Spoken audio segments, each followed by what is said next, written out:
বাড্ডা থেকে। জি। তো এই যে আসলেন তারেক জিয়ার জন্য, বেগম খালেদা জিয়ার জন্য, কেমন লাগছে? আমাদের তো ভালোই লাগছে, কারণ আজকে এই দিনটার অপেক্ষা ছিলাম সুদীর্ঘ 18 বছর।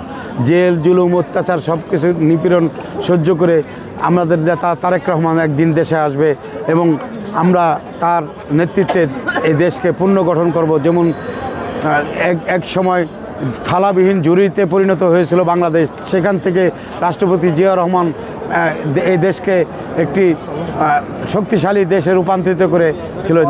ঠিক তেমনি আজকে 17 বছরে এই দেশকে জেল জুলুম হুলিয়া আয়নাঘরের মাধ্যমে দেশকে ধ্বংসস্তূপে পরিণত করেছে। সেখান থেকে আমাদের দেশ 31 দফা বাস্তবায়নের মাধ্যমে দেশের জনগণের ভাগ্য উন্নয়ন করবে, দেশকে সুসংগঠিত করবে, বিশ্বের বুকে বাংলাদেশকে আধুনিক রাষ্ট্র হিসেবে পরিচিত করবে। এই জন্যই তো আমাদের খুশি লাগতেছে। আমরা সকাল 6টা থেকে এখানে অবস্থান করতেছি আমাদের নেতার জন্য, এবং আমরা সুদীর্ঘদিন দোয়া করেছি। প্রতিটা মসজিদে, মাদ্রাসায় এবং বিভিন্ন উপাসনাগারে দোয়া করা হয়েছে বেগম খালেদা জিয়ার সুস্বাস্থ্যের জন্য। আজকে যখন তারেক জিয়া দেশে আসতেছে, এই খবরটা পেয়ে অবশ্যই আমাদের ম্যাডাম আরও মানসিকভাবে সুস্থ হয়ে উঠছে।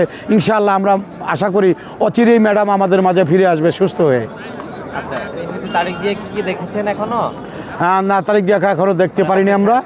আমরা অপেক্ষা আছি, কারণ আমাদের বাড্ডা থানার প্রায় 5 থেকে 7 হাজার লোক নিয়ে বাড্ডা থানা তথা ঢাকা 11 আসনের নয়নমণি ডক্টর এম এ কায়ুম উনি স্টেজের পাশে অবস্থান করতেছেন।